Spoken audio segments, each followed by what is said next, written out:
एक बड़ा सवाल होता है म्यूचुअल फंड कहाँ से खरीदें, कौन से ऐप से लें, बैंक से लें कि ब्रोकर से लें या किसी एजेंट से लें। ऐसे बहुत सारे सवालों के जवाब आज हम करने वाले हैं। जैसे म्यूचुअल फंड कहाँ से लें, बैंक से लें, एजेंट से लें, ब्रोकर ऐप से लें, क्या फ़र्क पड़ता है अलग अलग जगहों से म्यूचुअल फंड, क्योंकि म्यूचुअल फंड आप कहीं से भी ले सकते हो। तो फ़र्क क्या पड़ता है, हम लें कहाँ से, सही जगह कौन सी है, या सबसे कम कमीशन कहाँ लगता है, सबसे ज़्यादा सेफ कहाँ है, ऐसे बहुत सारे कंसर्न, वो सब हम करने वाले हैं अभी। अच्छा, अगर ब्रोकर ऐप, मान लो ब्रोकर ऐप किसको कहते हैं, जैसे एंजल वन है, ग्रो है, जीरोधा है, अपस्टॉक है, इन सब को ब्रोकर ऐप कहते हैं। इनमें से कोई बंद हो गया, फिर हमारे म्यूचुअल फंड का क्या होगा? इतने सालों से, इतने महीनों से हमने पैसे जो जमा किया, उसका क्या होगा? अगर किसी फ्रॉड के केस में सेबी ने इनमें से किसी ब्रोकर को बंद कर दिया जहां अपना म्यूचुअल फंड चल रहा है, फिर क्या होगा? एक ऐप से लिया म्यूचुअल फंड क्या दूसरे ऐप में ट्रांसफ़र हो सकता है? अच्छा हाँ, ये हो सकता है कि आज आपने मान लो किसी जीरोधा में कर रखा है और 1 साल से आप जीरोधा यूज़ कर रहे हो। पिछले 1 साल बाद आपको एंजल वन समझ में आने लग गया, नहीं मुझे एंजल वन में करना है या ग्रो में करना है, तो क्या आपका म्यूचुअल फंड उसमें ट्रांसफ़र हो सकता है? इस पर भी बात करेंगे। और हो सकता है तो कैसे, पैसा कैसे निकालेंगे, 20 साल, 25 साल, 30 साल बाद पैसा निकलेगा कैसे? अगर कोई ईएमआई मिस हो गया तो क्या होगा? हालांकि इसको ईएमआई नहीं कहते क्योंकि ये मंथली इंस्टॉलमेंट नहीं है, इसको सिप बोलते हैं। लेकिन चलो, समझने के लिए बहुत सारे लोग ईएमआई बोलते हैं, आपके कमेंट में ईएमआई आता है, तो मैंने इसलिए ईएमआई लिख दिया। अब होता क्या है कि हर 15 तारीख को मेरा पैसा कट रहा है, 1000, 500, 5000, जितना भी, उसमें से किसी 15 तारीख को मेरे बैंक में पैसा नहीं है और पैसा नहीं कटा इस महीने। अब क्या होगा? कहीं मेरा एसआईपी बंद तो नहीं हो जाएगा, कहीं मेरा म्यूचुअल फंड खराब तो नहीं हो जाएगा, कहीं मेरे पैसे डूब तो नहीं जाएंगे? बात करते हैं, महीने के किस तारीख को ईएमआई कटवाना चाहिए? 5 तारीख को, महीने के एंड में, महीने के मिड को? क्या ऐसा होता है कि किसी तारीख को वो सिप का पैसा कटवाने से हमें ज़्यादा रिटर्न मिलता है, 1%, 2% तक ज़्यादा रिटर्न मिल सकता है? ऐसा होता है क्या? बात करेंगे। सबसे अच्छा ऐप कौन सा है म्यूचुअल फंड लेने के लिए जिसमें सबसे कम कमीशन लगता है? ये सब आप ही के सवाल हैं, आप ही ने सब कमेंट में पूछ रखे हैं। अच्छा, 10,000 रुपये पर मंथ मुझे इन्वेस्ट करना है, तो क्या 10,000 रुपये पर मंथ एक ही बार में इन्वेस्ट करूं, या फिर 5-5 हज़ार के 2 अलग अलग म्यूचुअल फंड ले लूं मैं, या फिर 2,500 हज़ार के 4 म्यूचुअल फंड में इन्वेस्ट करना चाहिए? इस पर बात करेंगे। म्यूचुअल फंड चुनते वक्त सबसे इंपॉर्टेंट चीज़ क्या देखना चाहिए हमारे को? Best fund short term investing के लिए क्या होता है? Best fund long term investing के लिए कौन से होते हैं? ये सारे सवालों पर जवाब आज हम बात करने वाले हैं। अच्छा, एक चीज़ समझिए, म्यूचुअल फंड में इन्वेस्ट करने के लिए ना 4 मेजर तरीके होते हैं। पहला होता है जी, ये आप हो और आप किसी एएमसी में डायरेक्ट इन्वेस्ट कर सकते हो। एएमसी क्या होता है? वो म्यूचुअल फंड वाली कंपनी, वो एसबीआई की कंपनी हो सकती है, वो एचडीएफसी का हो सकता है, वो निपॉन का हो सकता है, वो टाटा का हो सकता है। जितने सारे म्यूचुअल फंड वाली कंपनी है जहां पर आपका पैसा जाता है, उसको हम कहते हैं एएमसी, एसेट मैनेजमेंट कंपनी या फंड हाउस। आप चाहो तो उसमें डायरेक्टली इन्वेस्ट कर सकते हो। सबके अपने अपने वेबसाइट है। एसबीआई की वेबसाइट पे जाओ, एसबीआई म्यूचुअल फंड के, वहाँ कोई भी म्यूचुअल फंड चुनो, आप कर सकते हो। लेकिन दिक्कत क्या है, चैलेंज क्या है, बात करेंगे अभी। दूसरा एक और तरीका होता है कि आप डायरेक्ट नहीं, ब्रोकर ऐप के जरिए जाओ। ब्रोकर ऐप क्या होता है? ग्रो, जीरोधा, एंजल, ये सब ब्रोकर ऐप हो गए। इनके जरिए आप अपना, अच्छा ज़्यादातर लोग जो करते हैं, इनके जरिए आप किसी एएमसी में अपना म्यूचुअल फंड बुक कर सकते हो, खरीद सकते हो। तीसरा तरीका होता है कि आप किसी बैंक के जरिए जाओ, किसी भी बैंक, हर बैंक में म्यूचुअल फंड होता है, आप किसी भी बैंक के जरिए कर सकते हो। यहाँ इसके थ्रू आप एएमसी पे जाओ। चौथा तरीका होता है आप किसी एजेंट को पकड़ो, एजेंट या फिर म्यूचुअल फंड कंसल्टेंट या म्यूचुअल फंड डिस्ट्रीब्यूटर आप उसको कह सकते हो। वो किसी वेल्थ मैनेजमेंट वाली कंपनी से जुड़ा होता है, वो एजेंट, वो कंसल्टेंट, और उसके ज़रिए आप एएमसी में अपना म्यूचुअल फंड करो। ठीक है, चलो थोड़ा डायग्राम से इसको समझा देता हूं मैं आपको। होता क्या है, चलो मैं नोट खोल लेता हूं। अच्छा, ये खुला है ना, चलो यहीं कर देता हूं। होता क्या है सर, ये एएमसी है, आपका फाइनल म्यूचुअल फंड होना यहीं पर है। लेकिन इस एएमसी में जाने के कई सारे जरिए हैं। एक तो आप डायरेक्ट चले जाओ, एक कोई ब्रोकर ऐप हो जैसे mutual fund, grow, Zerodha, angel, ये सब, या फिर आप किसी बैंक के जरिए जाओ, ठीक है, या फिर किसी एजेंट के जरिए जाओ, जाना अल्टीमेटली इसी में है। सबसे अच्छा तरीका कौन सा है, हमें करना कहाँ चाहिए? क्या मैं डायरेक्ट अगर कर सकता हूं तो फिर तो मेरा कमीशन वगैरह सब बच जाएगा, फिर तो मुझे इसी में जाना चाहिए। ठीक है, समझाता हूं, बट इससे पहले एक चीज समझिए सर, कि साइकोलॉजी ऑफ इन्वेस्टिंग, बहुत सारे कमेंट आते हैं, लोग पूछते हैं कि सर 20 साल 25 साल 30 साल तक कौन जिंदा रहेगा, कौन इतना लंबा करेगा पैसा, कौन इतना लंबा देखेगा, कोई 2 साल 3 साल 4 साल का तरीका बताओ जिसमें अपना पैसा डबल हो जाए, 3 गुना 4 गुना 5 गुना हो जाए। सर एक चीज़ समझिए, 2 चीज़ें होती हैं, एक तो शॉर्ट टर्म इन्वेस्टिंग होता है, एक लॉन्ग टर्म इन्वेस्टिंग होता है। शॉर्ट टर्म इन्वेस्टिंग आपको 2 साल 3 साल 5 साल 4 साल के लिए होता है। लॉन्ग टर्म इन्वेस्टिंग होता है मेरे हिसाब से 15 साल के बाद, 15 साल 20 साल 25 साल 30 साल। आपको जब वेल्थ बनाने की बात है ना, जब बड़ा कैपिटल बनाने की बात है, शॉर्ट टर्म में कभी नहीं बन सकता। 3 साल 4 साल 5 साल में आपका पैसा डबल हो सकता है, लेकिन डबल भी आपका अगर 5 लाख का इन्वेस्टमेंट है 10 लाख हो जाएगा, 10 लाख का इन्वेस्टमेंट है 20 लाख हो सकता है, 20 का इन्वेस्टमेंट है 40 हो सकता है। लेकिन आपका 5 लाख का इन्वेस्टमेंट 5 करोड़ या 10 करोड़ या 20 करोड़ नहीं हो सकता कुछ भी करके शॉर्ट टाइम में।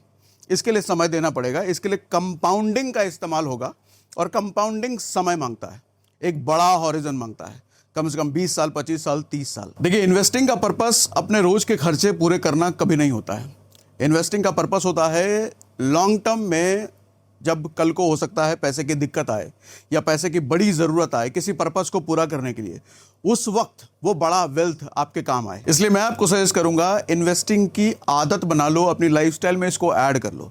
जब भी थोड़ा बहुत पैसा बचे उसको इन्वेस्ट करने की आदत डाल लो। अभी रिसेंटली मैंने एक ऑडियो शो भी इसी रिलेटेड सुना, जो आपको भी सुनना चाहिए, जिसका नाम है बिकम अ स्मार्ट इन्वेस्टर, और ये ऑडियो शो आपको मिलेगा कुकू एफएम पर।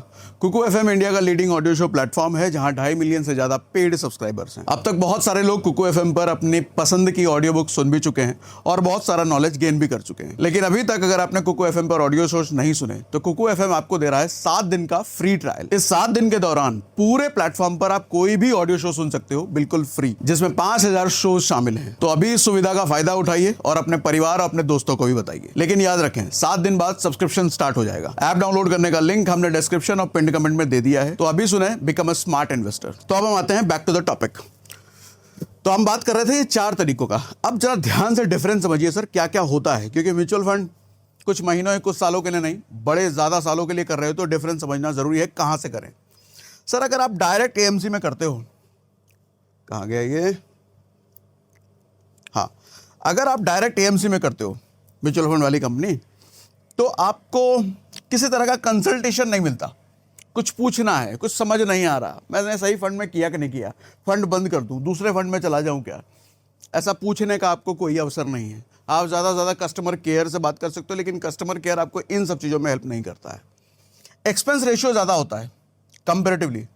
आप इसको कुछ इस तरीके से समझो, आपको कोई इंश्योरेंस खरीदना है और आप डायरेक्ट कंपनी की वेबसाइट पर जाके इंश्योरेंस खरीदो, या फिर किसी एजेंट के जरिए आप उन इंश्योरेंस कंपनी तक जाओ, तो एजेंट हो सकता है अपने कमीशन में से कुछ डिस्काउंट आपको दे दे, तो इंश्योरेंस आपको सस्ता पड़ जाएगा। ठीक इसी तरीके से आप डायरेक्ट एएमसी में जाके अगर म्यूचुअल फंड खरीदते हो, सर एक्सपेंस रेशियो ज़्यादा लगता है आपको, ठीक है, मतलब 1% 1.5% हो सकता है ज़्यादा लगे। अच्छा, कोई हेल्प चाहिए तो आप सीधा कस्टमर केयर को अप्रोच कर सकते हो। कंपैरिजन ऑप्शन नहीं होता। कंपैरिजन ऑप्शन कहने का मतलब, आप अगर एसबीआई की वेबसाइट पे जाओ तो आपको सिर्फ एसबीआई के फंड दिखेंगे, एचडीएफसी पे जाओ सिर्फ एचडीएफसी पे दिखेंगे। लेकिन क्या कोई ऐसा तरीका जहां एचडीएफसी के फंड दिख रहे हैं, एसबीआई के भी दिख रहे हैं, बाकियों के भी दिख रहे हैं? ऐसा नहीं होगा। जिसकी वेबसाइट पे जाओगे एक ही कंपनी के अलग अलग फंड दिखेंगे। अच्छा, प्लान जो ये आपको देंगे सर डायरेक्ट प्लान होगा। डायरेक्ट प्लान कहने का मतलब, 2 तरह के म्यूचुअल फंड होते हैं, एक डायरेक्ट प्लान होता है, एक रेगुलर फंड होता है। डायरेक्ट फंड में आपका एक्सपेंस रेशियो 1-1.5% कम लगता है, रेगुलर फंड में 1-1.5% ज़्यादा लगता है, ठीक है। अच्छा, अगर आप ब्रोकर ऐप के जरिए जाते हो तो कंसल्टेशन किसी तरह के यहाँ भी नहीं है, एंजल वन, ब्रोकर, जीरोधा, किसी से भी करो, कोई कंसल्टेशन देने वाला नहीं है।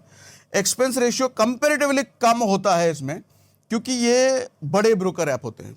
अब जैसे एंजल वन की बात करो तो एंजल वन के पास बहुत सारे क्लाइंट बेस हैं, तो वो अपने लिए नेगोशिएट करते हैं इन एएमसी वाली कंपनियों से कि भैया हम अगर कस्टमर दे रहे हैं तो उसके लिए थोड़ा कम एक्सपेंस रेशियो देना।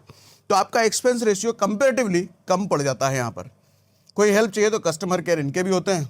अच्छा, कंपैरिजन ऑप्शन बेस्ट पार्ट ये है कि यस, आप जैसे ओप्पो की वेबसाइट पे जाओ तो वहाँ से भी आप ओप्पो के फ़ोन खरीद सकते हो, लेकिन अगर अमेजॉन की वेबसाइट पे जाओ तो वहाँ ओप्पो, वीवो, सैमसंग, एप्पल सब मिलेगा आपको, और सब के फीचर आप कंपेयर कर सकते हो।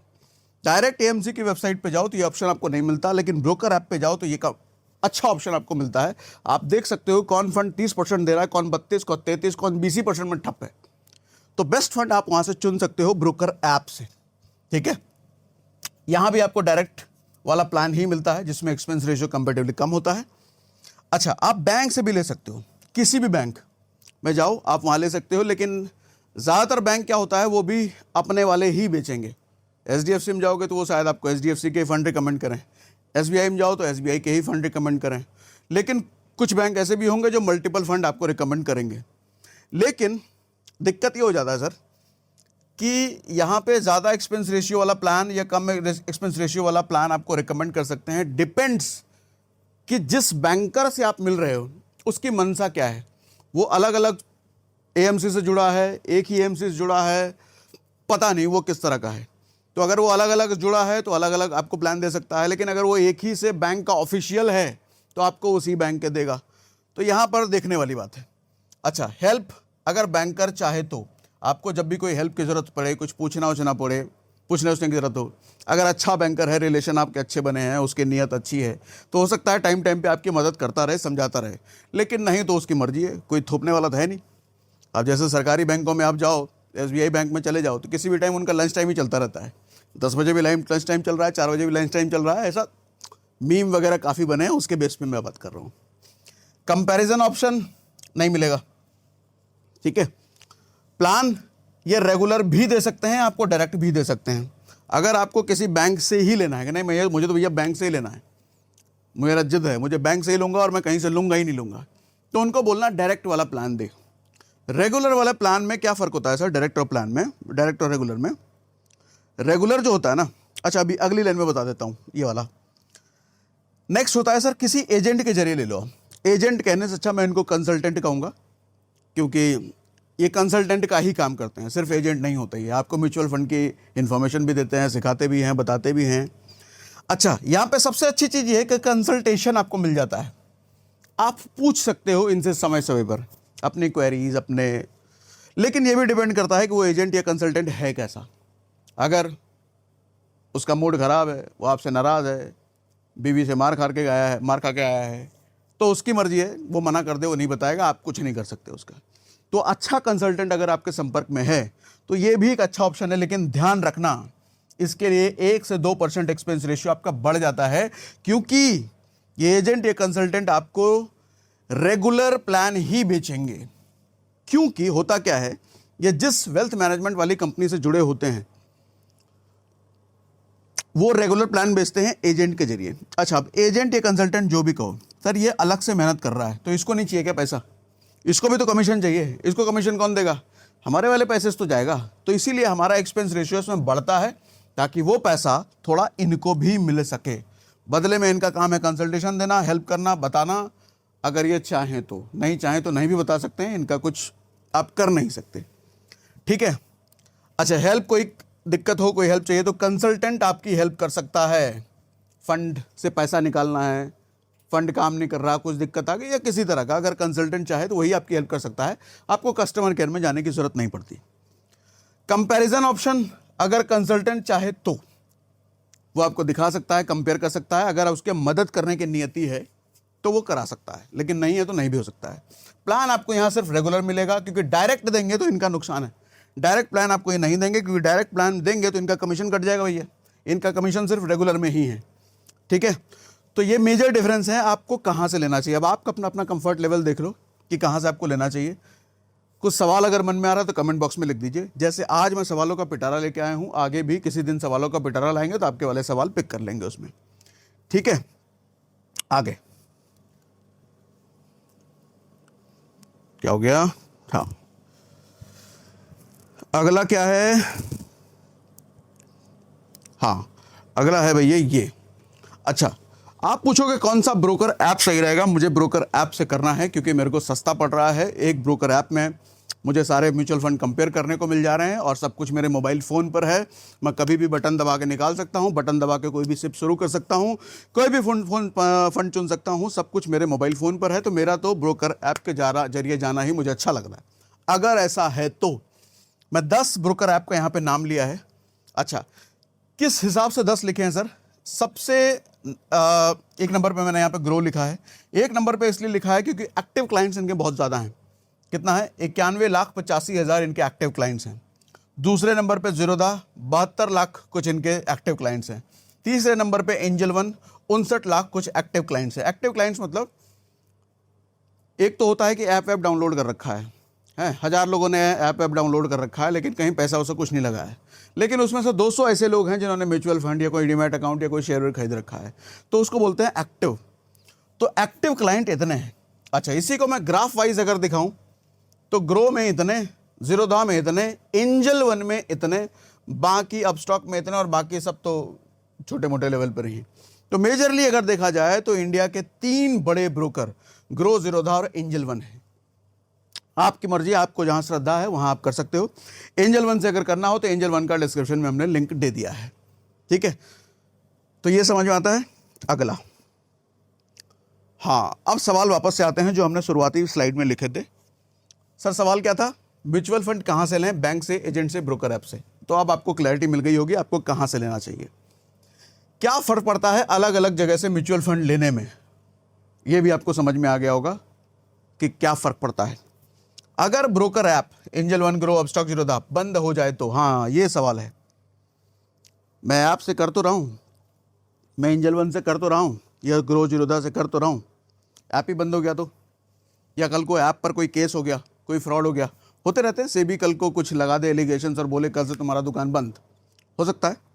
इस केस में क्या होगा भैया? मेरा पैसा कहाँ जाएगा? ऐप बंद हो गई तो इस केस में होता क्या है? जैसा मैंने आपको थोड़ी देर पहले बताया, आपका पैसा कहाँ जाता है? एएमसी वाली कंपनी में। अब इस एएमसी तक आप किसी एजेंट के जरिए पहुँचते हो, किसी ब्रोकर के जरिए पहुँचते हो, किसी बैंक के जरिए पहुँचते हो, किसी भी जरिए से पहुँचते हो, आपका पैसा यहाँ जा रहा है। ठीक, और बंद कौन हुई? आप क्या कह रहे हो? कोई ब्रोकर ऐप अगर बंद हो गया तो, या बैंक भी मान लो बंद हो गया तो, या एजेंट भी भाग गया तो, इससे भी मेरे रिलेशन खराब हो गए तो मेरे पैसे का क्या होगा? सर पैसा आपका यहाँ है। जब भी आपका म्यूचुअल फंड शुरू होता है ना, कोई भी सिप शुरू होता है, तो आप देखना आपके ईमेल पर एक फोलियो नंबर आता है। फोलियो नंबर, या ऑन पेपर अगर आपके पास आया है तो पेपर में लिखा होता है, ईमेल पर तो आता ही आता है, ईमेल पर, एसएमएस सब पे आता है। वो फोलियो नंबर आपको रखना है सर हमेशा अपने पास, फ़ोन में सेव कर लीजिए। ये तीनों अगर मीडियम बंद भी हो गए, या जिस भी मीडियम से आपने म्यूचुअल फंड खरीदा है बंद हो गए, भाग गए, बर्बाद हो गए, कुछ भी हो गए, फोलियो नंबर आपके पास है, आप डायरेक्ट इनसे कांटेक्ट कर सकते हो ना। एसबीआई, एचडीएफसी, निपॉन, टाटा, किसी का भी आप ले रखा है, सबका कस्टमर केयर है। कस्टमर केयर पर फ़ोन मिलाइए, या फिर उनके वेबसाइट पर जाके अपना आईडी पासवर्ड आप क्रिएट भी कर सकते हैं और वहाँ पर आपका स्टेटस दिख जाता है। कोई दिक्कत नहीं, आपके फंड को कुछ नहीं होने वाला, बंद हो जाए, ये सब भाग जाए, कुछ भी हो जाए। अच्छा, एक सवाल होता है, मान लो आपने ग्रो में कर रखा है और ग्रो बंद हो गया, भगवान ना करे, ऐसा आपने मान लिया। अब एंजल वन अभी आप यूज़ करते हो, एंजल वन में आप चाहते हो कि वो आपका एसआईपी म्यूचुअल फंड दिखने लग जाए, तो आप इंपोर्ट करने का भी ऑप्शन होता है। आप किसी भी एक जगह ब्रोकर ऐप में अपने कर रखा है, उसको आप दूसरी जगह इंपोर्ट कर सकते हो, इंपोर्ट करने का ऑप्शन होता है। अब वहाँ सारा मैनेजमेंट आपको वहाँ दिखने लग जाएगा। ठीक है, तो ये सवाल हमने क्लियर कर दिया। अगला क्या है? अगर किसी फ्रॉड केस में, हाँ ये तो हमने कर दिया। एक ऐप से लिया हुआ फंड क्या दूसरे ऐप में ट्रांसफर हो सकता है? अभी जैसा मैंने बताया, आप इंपोर्ट कर सकते हो, आपको दिखने लग जाएगा। पैसा कैसे निकालेंगे? सर विड्रॉ का ऑप्शन होता है, बटन का नाम में विड्रॉ होता है या कुछ और होता है, जो भी होता है, वहीं जो फंड आप जहाँ पैसा लग रहा है ना उसी पे क्लिक करोगे, वहीं पे विड्रॉ जैसा कुछ बटन होता है, आप किसी मोमेंट पे क्लिक करो, 1-2 दिन में आपका पैसा आपके बैंक में आ जाता है। अच्छा, अगला है अगर कोई ईएमआई मिस हो गया तो देखो होता क्या है, अगेन इसको कह रहा हूँ ईएमआई नहीं बोलते, लेकिन आपकी भाषा में चलो हमने ईएमआई बोल दिया, आपके नहीं, बहुत सारे लोग इसको ईएमआई बोल देते हैं। हर 15 तारीख को आपका पैसा आपके बैंक से कट के जाता है और किसी 15 तारीख को आपके बैंक में पैसा नहीं है। होगा क्या, ईसीएस चलता है सर, ये जो ऐप है आपके बैंक में ईसीएस लगाएगी और वहाँ पर उसको पैसा नहीं मिलेगा, तो ये ऐप वाले कुछ 200, 250, 300 बाउंसिंग चार्ज आपसे ले सकते हैं, आपके बैंक पर लगा सकते हैं। लेकिन होगा क्या, म्यूचुअल फंड कुछ समय देता है आपको, शायद 1 बार या 2 बार मिस हो जाए तो चलता है, मैं श्योर नहीं हूँ इस पर, आप चेक करना अपने जिस पे इन्वेस्ट कर रहे हो। उसके बाद वो एसआईपी पॉज हो जाता है, पैसा कटना बंद हो जाता है, आपको उसको रिज्यूम करना पड़ता है। अगर किसी ऐप से, एजेंट से, जहाँ से किया है उसी को बोल करके, उसी का ऑप्शन होता है रिज्यूम करने का, और रिज्यूम कर सकते हो। 1-2 बार 3 बार अगर मिस हुआ तो पॉज हो जाता है, हालांकि 1 या 2 बार शायद चलता है, लेकिन फिर भी मैं इस पर श्योर नहीं हूँ। अच्छा, सबसे अच्छा ऐप कौन सा है म्यूचुअल फंड लेने के लिए जिसमें सबसे कम कमीशन लगता है? सर ये बड़े वाले जितने मैंने दिखाए ना, जिसमें सबसे ज़्यादा एक्टिव क्लाइंट्स हैं, इसमें करो तो ये सारे के सबके सेम ही रेट होते हैं, ऊपर नीचे नहीं होते हैं। छोटे वाले का बहुत ज़्यादा मुझे आइडिया नहीं है, लेकिन बड़े वाले से करो जब बड़े ऑप्शंस हैं आपके पास तो। अगेन एंजल वन का लिंक मैंने डिस्क्रिप्शन में दे दिया है। म्यूचुअल फंड चुनते वक्त सबसे इंपॉर्टेंट चीज़ क्या देखना चाहिए? Expense ratio. ग्रोथ तो देखना ही है, किस तरह का फंड है ये तो देखना ही है, वो सब तो देखना ही है, लेकिन इन सब के बाद जो देखने लायक चीज़ होती है एक्सपेंस रेशियो। किसी में 1% लग रहा है, किसी में आधा लग रहा है, किसी में 1.5 लग रहा है, किसी में 2 लग रहा है, क्योंकि एक्सपेंस रेशियो वो चीज़ है जिसके बेस पे म्यूचुअल फंड वाली कंपनियों का घर चलता है। वो कमीशन जाता है, आपके पैसे से ही उनका कमीशन चलता है। तो कोई ज़्यादा ले रहा है, कोई कम ले रहा है, वो ध्यान रखना किसमें सबसे कम लग रहा है और कौन सबसे अच्छा फंड है। ठीक है, आइडियली 1% से कम एक्सपेंस रेशियो है तो वो अच्छा है, 1% से ज़्यादा है तो थोड़ा ज़्यादा है।